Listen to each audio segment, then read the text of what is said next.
Hey guys, I'm Mason. I'm a completely blind wrestling fan, and this is my podcast, Wrestling in the Dark. Today I'm back with another match review. It's Kota Ibushi versus Switchblade Jay White in the NJPW G1 Climax 2019 finals. So let's get right into it. Over the last week, I've watched NXT TakeOver Toronto, SummerSlam. I've watched 3 of these G1 matches, and this was by far my favourite match of the 3, and one of my favourite matches of all of those shows. In fact, I'd say it was probably my favourite thing over the last week, other than Gargano versus Cole.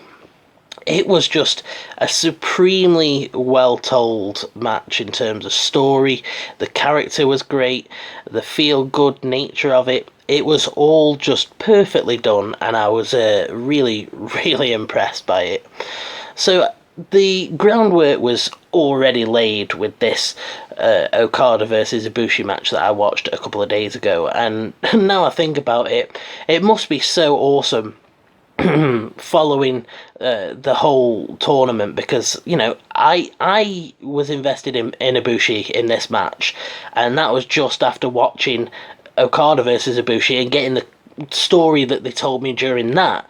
It must be amazing following Ibushi from the beginning of the tournament to this, and the story beats that must have been told. I really think that it must have been amazing, because I was so behind him. You've got this ominous presence of Bullet Club as the match gets underway and everyone makes their entrances, and Red Shoes boots them out, and I really liked that because they sort of just brought it down to just being Ibushi versus White, and although Bullet Club did get involved again later on, it wasn't to an offensive degree, and it really did mostly just feel like it was Ibushi versus White. So obviously Ibushi's ankle was one of the main storylines of this match, and I thought that they really told the story of Ibushi's injury versus his fighting spirit extremely well, and Kevin Kelly impressed the hell out of me in this match. He came out with a lot of points because there was a lot of things that he said and a lot of things that he called that frankly I felt was just really nicely called, was really informative, and I really never felt like I was lost. I just really enjoyed it. You got Kevin Kelly talking about Ibushi's ankle suffering from the impact from the vertical suplex, which I thought was really cool. I gave him the +5 for that. I really liked the moonsault on one leg spot. That was really cool off the middle rope, and I'm telling you now, that was a way better spot than Ricochet trying to do one-legged stuff. Maybe it was just because the story involved in that. Like with the Ricochet thing, it's just a one-match isolated thing where AJ Styles is working his ankle, and it doesn't really matter because I'm not talking about that match.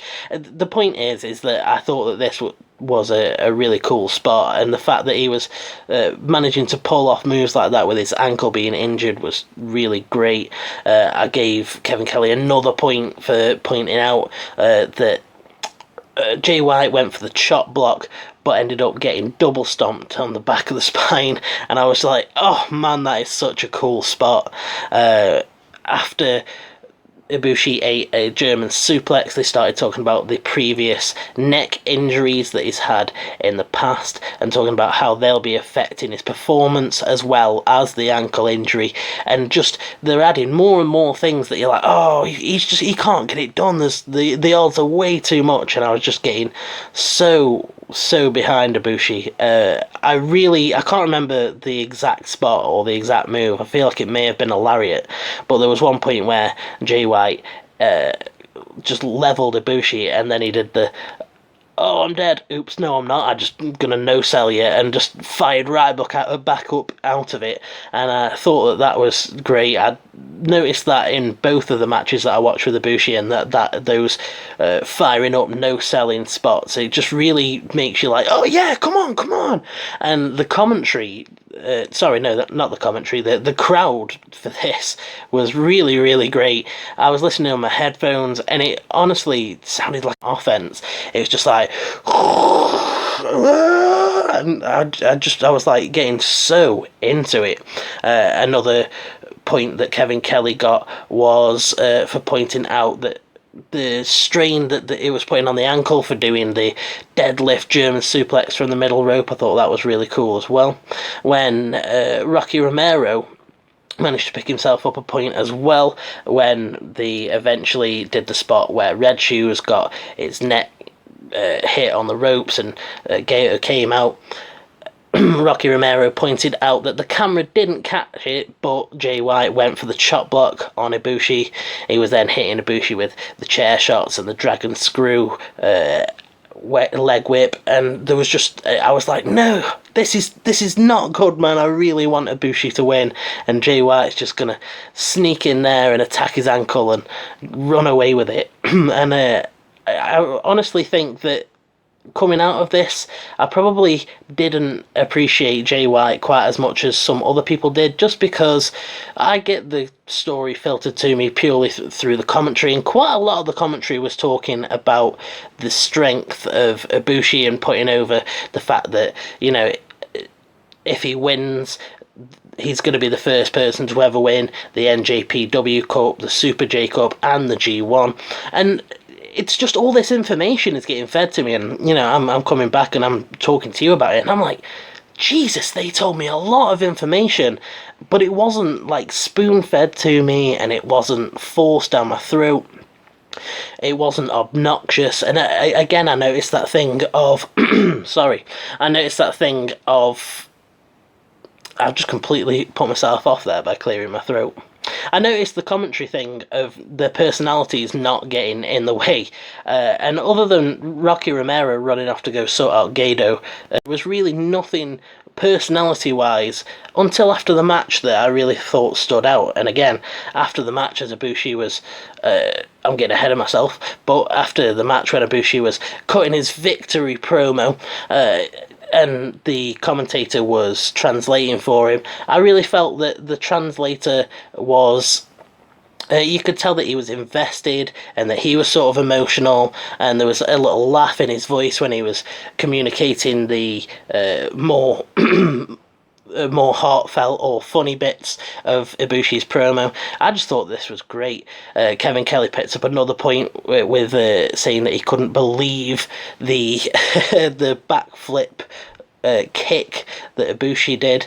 I love the bit where Jay White was playing dead, trying to get Ibushi to use the strength to pick him up so that he would so that it'd weaken his ankle more from lifting him. It was just all so great. I could go on for ages and ages, but I should probably start wrapping it up.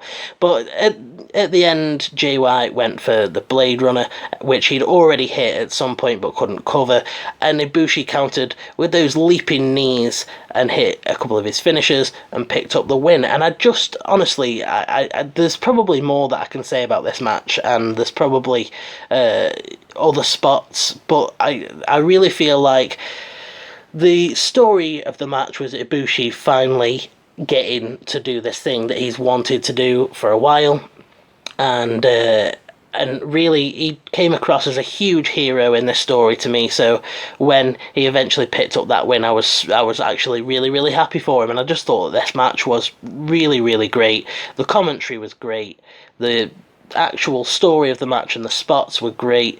There's just not much else I can say. I actually think that if there'd been maybe just 2 or 3 more things maybe that Jay White could have done, of maybe getting me into his character a bit more, I would have given this a 6 out of 6, but just because I came out mostly behind Ibushi, I'm going to give it a 5+, and I know that might seem a little bit bullshit to some people, because, you know, Jay White is the heel in this situation. You're not supposed to come out liking him, but I also didn't come out hating him, other than for being the person that might have stopped Ibushi.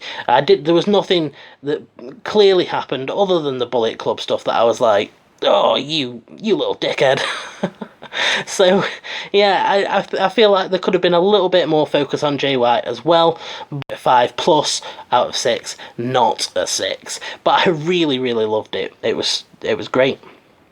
So yeah, thanks for sticking around. If you've stuck around to this point, again, I love you. This is becoming something that I've having a lot of fun with, and I really want to dip more into these single match reviews. So if people can get in touch and tell me what you'd like me to watch, preferably main events, because they're a little bit easier to find, but I really want to start dipping into them, because I've really enjoyed these a couple of dives into NJPW. So yeah, that was the G1 finals, and if you've enjoyed this video, if you click the like button, you'll be making me feel real good. If you have your say in the comments section or on Twitter at Mason_WITD, we can have a conversation. And if you hit the subscribe button and the notify bell, you'll never miss another episode of WITD, because there's some good stuff in the future, I can promise you that. Thanks to everyone that's been showing so much support recently. Welcome to all of the new subscribers, and I can't wait to take this channel a little bit further.